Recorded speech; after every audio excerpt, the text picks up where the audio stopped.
क्रांती news, आवाज सर्वसामान्यांचा। कळवण नाशिक रस्त्यावर कोल्हापूर फाट्यानजीक पेट्रोल पंपाशेजारी जेजूरवाडा हॉटेल आणि धनलक्ष्मी मार्केटिंग जवळ रात्री 9:30 ते 10च्या सुमारास कळवणकडून नाशिकच्या दिशेने जात असलेला कंटेनर क्रमांक MH43BX8960 या मालवाहक कंटेनरचा अपघात झालाय। या कंटेनरमध्ये कांदा माल असल्याची माहिती मिळाली आहे।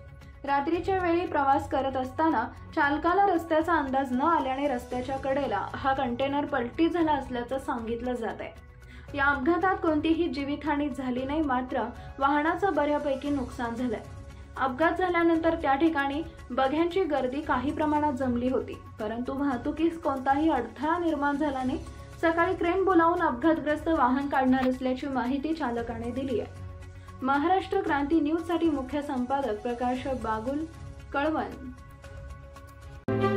अशाच नवनवीन बातम्या पाहण्यासाठी आमच्या महाराष्ट्र क्रांती न्यूज या YouTube चॅनलला लाईक करा, सबस्क्राईब करा आणि बेल आयकॉनला प्रेस करा।